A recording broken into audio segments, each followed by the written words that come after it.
The December wind sliced through Manhattan like a blade, whipping snow into frantic spirals along Fifth Avenue. Daniel Harrison, 42, CEO of Harrison Medical Supply, walked with his 4-year-old daughter Claire clutched tightly to his side. Her small hand was lost in his, her bright red coat and pom-pom had the only spots of color in the gray evening. Claire clutched her teddy bear, Mr. Buttons, against her chest. "Papa, my feet are cold," she said, looking up with eyes so like her late mother's that Daniel's heart ached. "We're almost home, sweetheart." They had been at the pediatrician's for a routine checkup that ran late. Now, in the deepening cold, Daniel regretted not calling a car. 18 months earlier, his wife Grace had died in a car accident, sudden, senseless. Since then, he had been both parents to Claire, leaning on the elderly nanny Mrs. Chun, parenting books, and grief counselors. But nothing filled the void. Claire was quieter now, asking for Mama less often, which felt like losing Grace all over again. As they passed a narrow alley, Daniel noticed a woman sitting against a brick wall. She wore a thin nurse's dress, light blue with a white collar, no coat, no shoes, only bare feet on the freezing concrete. She shivered violently, arms wrapped around herself, lips blue. Daniel stopped. "Stay here 1 second, Claire." He approached carefully. "Miss, are you all right?" She looked up, tears frozen on her cheeks.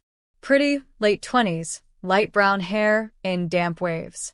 "I'm fine," she lied, teeth chattering. "You're not. You'll get hypothermia. Where's your coat?" Her face crumpled. "Inside my apartment. But I can't go back." "Why not?"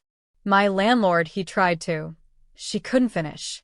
"I fought him off and ran. Everything's still up there, keys, phone, coat. He said if I report him, he'll ruin my career. He knows people at the hospital. He'll say I stole drugs, that I'm unstable. Nursing is all I have." Daniel's anger flared, but he kept his voice gentle. Claire tugged his sleeve. "Papa, she's sad and cold." He looked at his daughter, then back at the woman. "I'm Daniel Harrison. This is Claire. We live a few blocks away. Come with us. Get warm. We'll figure the rest out." The woman hesitated. "I don't know you." He showed his driver's license and business card. "CEO of Harrison Medical Supply. Google me if you want. I have a 4-year-old with me. I'm not going to hurt you." Claire piped up. "When you're cold, you need hot chocolate and blankets. Mama said so." The woman's eyes filled again, but softer this time. "Your mama was wise. She's in heaven now," Claire said solemnly. Something shifted in the woman's expression, recognition of shared loss. "Okay," she whispered. "Thank you." Daniel draped his coat and scarf around her. She tried to stand but winced at the snow on her bare feet. Without hesitation, he lifted her. She weighed almost nothing, shaking like a leaf. "Papa's strong," Claire announced proudly, trotting beside them. The woman gave a watery laugh. "He must be." At the penthouse overlooking Central Park, the doorman nodded politely despite the odd sight. In the elevator, silence wrapped them until the doors opened to warm light. Daniel set her on the sofa. "Claire, get the biggest blanket from your room." Claire scampered off. Daniel knelt. "Your name?" Lauren. "Lauren Mitchell." "Lauren, my housekeeper will draw a warm bath, not hot, to raise your temperature safely. Then clothes, food. We'll sort your situation after." "Okay." She nodded, still shivering. "Why are you doing this?" "Because you need help," he said simply.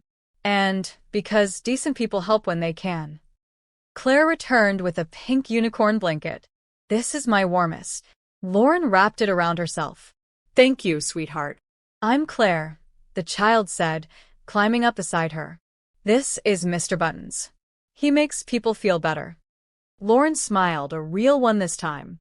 "He looks very good at it." Mrs. Chin appeared, took in the scene without comment, and soon led Lauren to a bath and borrowed clothes, soft sweater and pants from Grace's closet, a fact neither woman mentioned. While Lauren warmed up, Daniel called his lawyer, explaining briefly. Then he sat with Claire. "Why didn't Lauren have a coat?" "She had to leave fast, baby." Sometimes bad things happen and people need help. Like when Mama went to heaven? Daniel's chest tightened. Yes. Exactly like that. Is Lauren going to stay with us? Just tonight, probably. Claire looked disappointed. I thought maybe longer. It's quiet at night. Just Papa and me. Mrs. Chin goes home. Daniel pulled her into his lap. I know, sweetheart. Do you think Lauren's lonely too? Yes, he said quietly. I think she is. Lauren emerged later, hair damp, color returning to her face. They ate soup at the dining table, Claire chattering about preschool, Lauren listening gently, responding with care. Daniel watched, noting how naturally she engaged his daughter. After Claire fell asleep on the sofa, Lauren stroked her hair, staring at the snow outside. Daniel sat opposite. Grace died 18 months ago. Car accident. Claire was barely 2.5. Too young to understand fully, but old enough to feel it. I'm so sorry, Lauren said. She misses her terribly. We both do. I try to be enough, but I'm not her mother. You're a wonderful father. The way she looks at you, she adores you. And I her. She's everything. He paused. I spoke to my lawyer. Your landlord has connections. Fighting him risks your job, your reputation. It would be your word against his. Lauren's eyes filled. So, I lose everything? The practical move is to start fresh elsewhere. I don't have elsewhere. No family here. That apartment was all I could afford on a nurse's salary. Daniel took a breath. An idea, unconventional, perhaps reckless, formed. Lauren, what if there was another way? You need safety, a home. I need help with Claire, not just a nanny but someone stable, kind. Someone who can bring warmth back into her life. Live here in a guest room. Help with Claire. In return, a home, good salary, and I'll help you find new work where that man can't touch you. Lauren stared. You're offering me a job? More than that. A place in our lives. We've been too alone. You said you're alone too. Maybe we stop being alone together. You don't know me. I've watched you with Claire tonight. She trusts you already. And I trust my instincts. This is crazy. Kindness often looks crazy these days. But what if it works? Try a month. 2. If it doesn't, I'll help you find your own place. But tonight, at least, you're safe. Lauren looked at sleeping Claire, then out at the snow. Tears came again, relief this time. Why would you do this for a stranger? Because strangers helped me after Grace died. Brought food, sat with me, watched Claire. I promised myself I'd pay it forward if I could. And because Claire needs more than I can give alone. She needs a woman's gentleness. Someone to help her heal. Lauren was quiet a long time. Finally, can I think about it overnight? Of course. Guest room's yours regardless. Mrs. Chin showed her to a beautiful room overlooking the city. Mr. Harrison is a good man, the housekeeper said. Lost since Mrs. Grace passed. And little Claire needs someone young to laugh with. I'm too old for that. You think I should stay? I think sometimes people are put in our paths for a reason. Alone, Lauren stood at the window. Hours earlier, she'd been freezing, hopeless. Now, in this warm room, with a child who'd shared her blanket and a man who'd carried her home, something stirred. Hope. Morning brought pancakes and laughter. Claire helped Daniel cook, batter everywhere. When Lauren appeared, Claire ran to her. Lauren. Papa's making pancakes. Do you like pancakes? Love them. Daniel looked up, questioning. Lauren took a breath. If the offer stands, I'll stay. I'll help with Claire. Try to be what you both need. Daniel smiled, genuinely for the first time in months. It absolutely stands. Welcome home, Lauren. Claire hugged her legs. Really? You're living with us? Really, Lauren said, surprised how right it felt. Over the following months, Lauren became woven into their lives.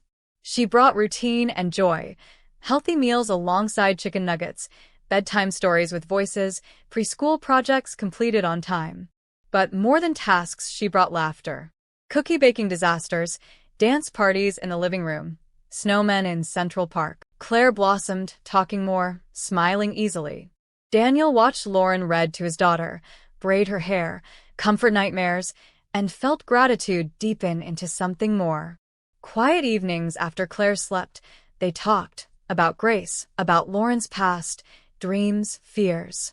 One spring evening, as cherry blossoms drifted past the windows, Daniel found Lauren in the nursery, looking at Grace's photo. "She was beautiful," Lauren said. She was. "And she'd like you." Lauren turned.